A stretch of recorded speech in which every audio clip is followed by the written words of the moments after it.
A lot of guys have won national championships. A lot of guys have won Super Bowls. And heck, a few guys have won both. But only one of them was named Snake. I'm Ken Stabler, and this is my story in my own words.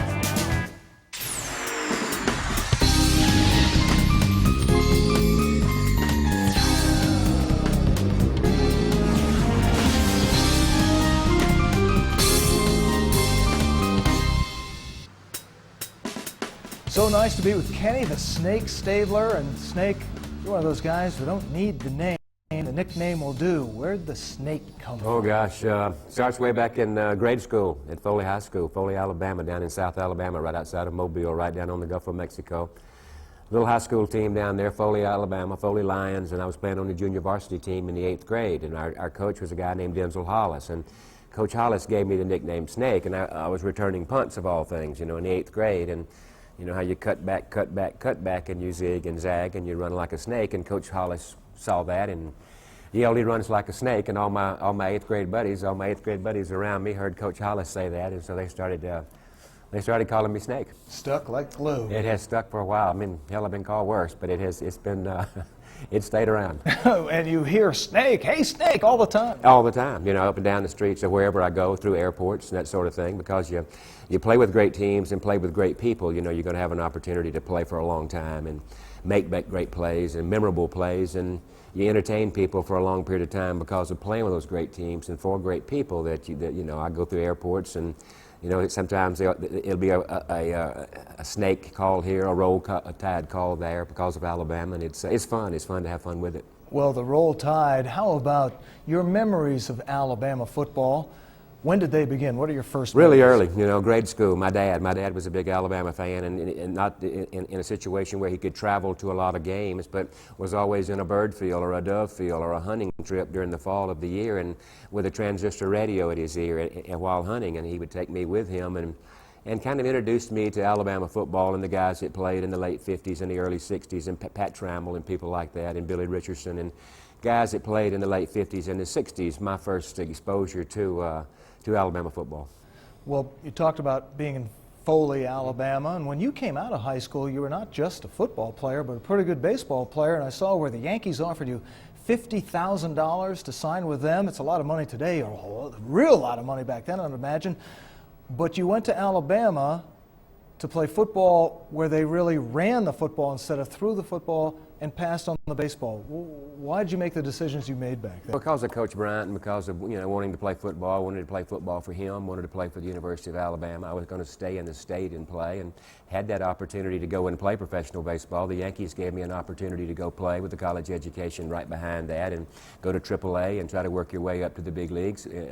But Coach Bryant came calling as well, you know, and asked me to come play football at the University of Alabama, came to my home and spoke with my parents, and you know, and Alabama was just absolutely dominating the SEC with, you know, 3 or 4 national championships. And if you're going to go play, you need to win. And Alabama was a dominating team then, and the opportunity to come and play here and play for him was, you know, it's all a guy can ask for. And Auburn was interested in you as well, and they, at the time, had an offense that might have been better suited to some of your skills, but you went with Coach Bryant. What were some of the things, other than him just being in your home, that had you make the decision you made? I almost did go to Auburn. I really did. You know, they recruited me really hard down in South Alabama. They played the style of football that I played in college that you just mentioned. But if you're going to play, you need to win. You have to win. It's important to win. And again, Alabama dominating the SEC and Coach Bryant and the opportunity to play for him.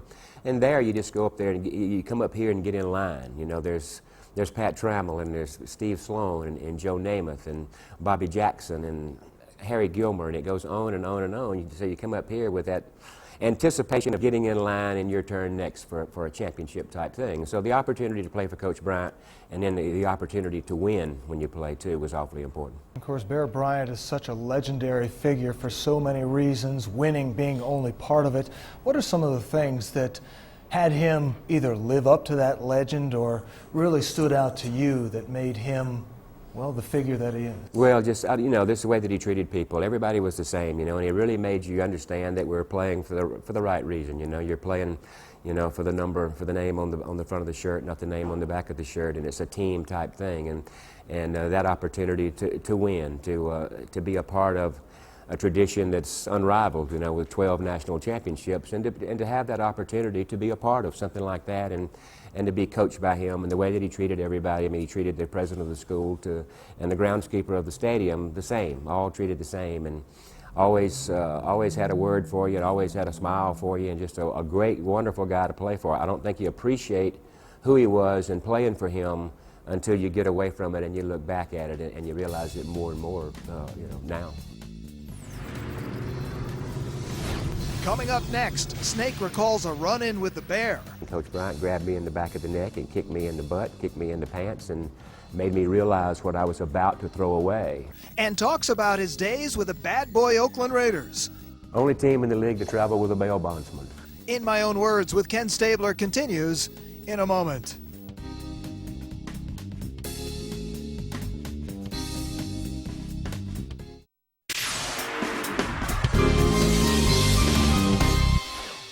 For those of us that have just learned about Coach Bryant and didn't get to see him the way you did, we've seen all these things about how hard practice was, especially in the preseason. There have been movies about that. How hard was he to play for? Well, he was hard to play for. He's a very intimidating guy, but I don't see the practice as being anything that you didn't expect at Alabama. You have to work hard, you know, and you have to work hard for Coach Bryant, and you have to work hard in order to be a championship team. You know, that's pounded in your head from the day you pick up a ball by your coaches. You know, I had a great high school coach that taught me that, and Coach Bryant the same way, that it's not going to be easy. Nothing is easy, and if it was easy, then everybody would have it. You know, so it's you're going to have to work hard for it. It's going to be a lot of competition, and there are no shortcuts and things like that. All those life lessons that you would always hear Coach Bryant bark out at practice or in a meeting and things like that. Little things, little life lesson sayings that he would use all the time. Did he teach you a particular life lesson that might have been different from others, or was there a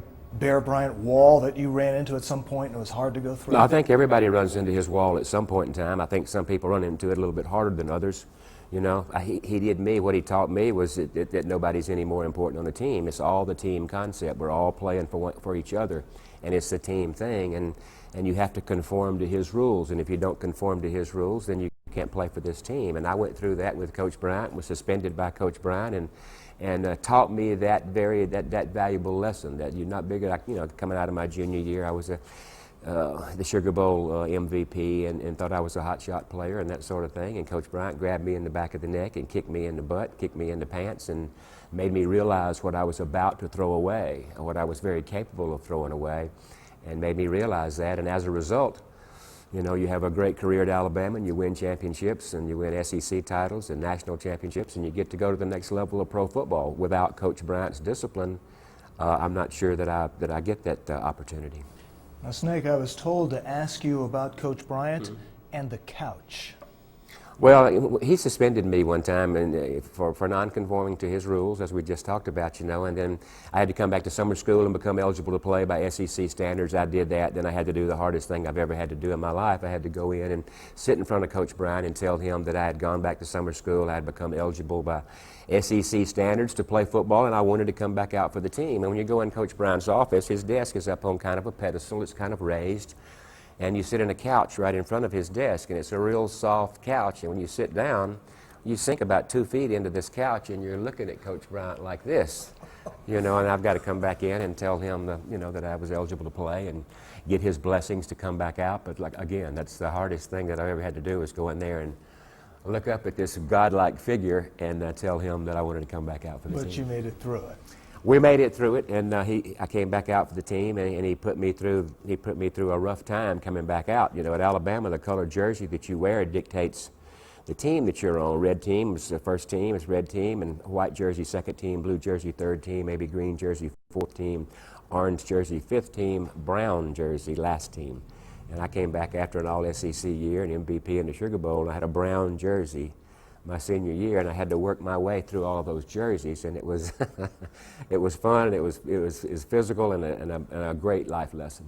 Well, Alabama is involved in one of the great rivalries in all of sports, the rivalry with Auburn, and in your senior year, the Iron Bowl of 1967, You were involved in a play that's simply referred to as the run in the mud. Can you take us back to that rainy day in Legion Field, that game, that rivalry, that play? Yeah, the thing about that play, the thing that I remember most about the entire game, Paul, was what Coach Bryant said prior to the game. Everything that he said came true. Everything that he said came true because of the weather conditions in Old Legion Field and a sloppy track, nasty conditions. We're not going to throw the ball. We're going to run the ball. We're going to have a good kicking game, and we're going to play for field position. And then he said Auburn will screw up the kicking game. If you look back on the game, they mishandled 2 field goal snaps, didn't get anything out of it. They snapped the ball over Tommy Lunchford, the punter. They snapped the ball over Tommy's head. We got the ball about midfield, and then we were able to work the ball down in there for the score to win the game. But the thing that I remember was Coach Bryant. Everything that he said came true. We only threw the ball 5 times, 3 for 5 that day for about 10 yards. And we just ran the ball, kicked the ball, ran the ball, kicked the ball, waiting for an Auburn mistake to give us field position and then take advantage of the field position. And that's exactly what happened. It was just a simple option play to the strong side of the formation. Take the ball, go right down the line of scrimmage.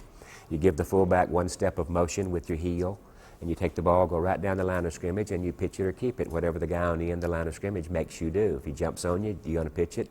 If he takes a pitch man, turn it up. And he took the pitch man, I turned the ball up. Dennis Holman, our strong side receiver on the right-hand side, Dennis Holman.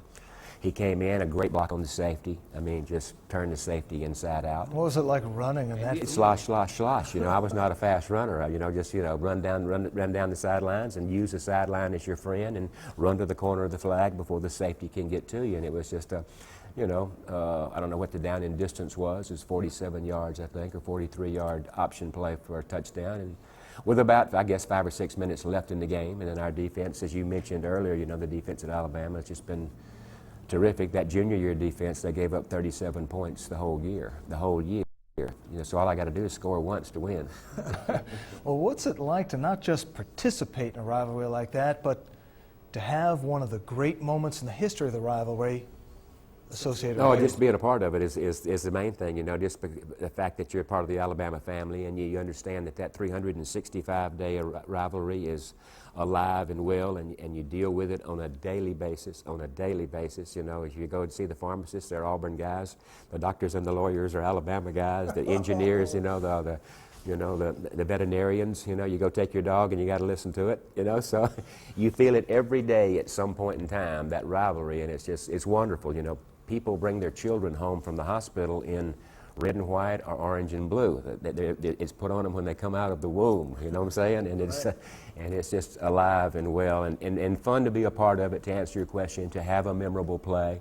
You know, the opportunity to play for Coach Bryant, to play for the Alabama family and the Alabama tradition, and have a memorable play that wins, and it wins to beat Auburn. I get to relive it every day. It's a great satisfaction that I have, that I get to talk about it on a daily basis almost. Still ahead, Snake makes the jump to the pros. And John basically pitched me the playbook and said, go play, go win, go take this great team and do whatever you want to do. And talks about all things Alabama. This year is a great test for us to see how far we have come. We're back in a moment.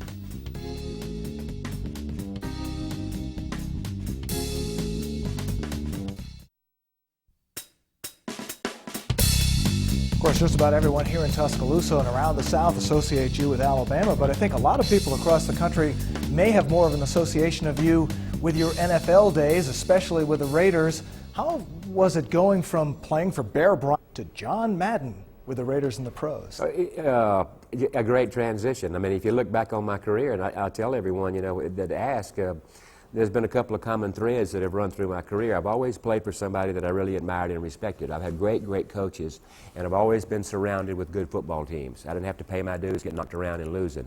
I always played with good football teams for people that I wanted to play for, I wanted to win for. And we were 29-1 in high school, great high school coach. And because of that group and that coach, you get to come to Alabama. We went 28-3-2 and won 2 SEC championships and a national championship, and you get to play for the greatest coach of all time. My high school coach kind of coached and taught with a tough love attitude, as Coach Bryant did, this very intimidating, godlike figure in Coach Bryant. And then because of playing there with the gang here in Tuscaloosa, you get the opportunity to go to the next level, which is the Raiders, and play for John Madden. Just went in the Hall of Fame a couple of weeks ago, and You know, and playing for John, you know, you have that tough love father figure in high school and this godlike figure in college, and playing for John was like playing for a golf partner or a drinking buddy or something. You're just one of the guys. He was 32 years old when he got the job, you know, very, very young. Youngest coach ever to win 100 games. And to play for him was so much fun because he gave us room to be what we wanted to be, on the field and off. Well, I was going to say, you talked about some of the things that Coach Bryant instilled in you. And what strikes me is I'm not sure a lot of the Raiders would have really fit in with Coach Bryant. So what was it like to be in that kind of atmosphere compared to the Alabama? A blast, just a blast. You're so young when you're at Alabama and you're around Coach Bryant. You know, he's, like I said, he's just this bigger than life figure, and I just stared at him all the time when he'd come through the locker room or come through the dorm or come through anywhere. I just kind of stared at him and watched him, you know, the way he would handle people and stuff like that. And then to go play for John, he gave us all the room to do whatever we wanted to be. I played in an era when quarterbacks called their own plays. And John basically pitched me the playbook and said, go play, go win, go take this great team and do whatever you want to do. And so he had that kind of confidence in me. Then there's that head coach again that you want to go win for, you know, and it's been coach, coach, coach, and great teams. And I walked into a tailor-made football team. You know, I didn't have to pay my dues, like I said, getting knocked around or losing. I walked in behind Hall of Fame players. I threw the ball to Hall of Fame players. Freddie Biletnikoff and Casper, Hall of Fame. I was taken care of by great Hall of Fame offensive linemen, Shell and Upshaw. 4 off of our Super Bowl team in the Hall of Fame off of the offense. That's a pretty good team. Well, the Raiders had this persona that was unlike any other. What was it like being part of that group? Only team in the league to travel with a bail bondsman. Just so much fun, characters, you know. But there was the common thread, you know. That team was full of a bunch of really fun-loving, free-spirited egomaniacs. It was just really good people, though, good-hearted people, and very talented football players. That entire team was laced with talent in every area, and to be able to play that way with a great team. Play for a guy like John who no rules, no codes, no hair codes, no dress codes, no curfew codes, no codes. Be on time and play hard. Be on time and play hard is all John ever said. So you play for somebody like that, and with that great team, you know, what else can you ask for? Did you have some late nights? John put me in charge of curfew. See, I was the guy that had to try to get out there and get them all in, you know, and just being responsible. Just being a responsible team player, team guy, you know, and trying to get those guys. No going home sense. You couldn't get them to go home. But I'll tell you what they did do is they showed up at 1 o'clock on Sunday, you know, and played, you know, and that's all John ever asked.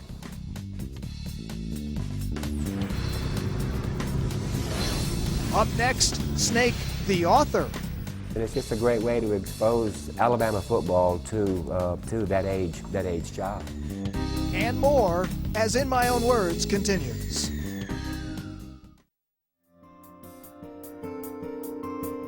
It was homecoming at the University of Alabama. Big Al joined his friends on the quad for the traditional bonfire. Alabama fans cheered, "Roll Tide."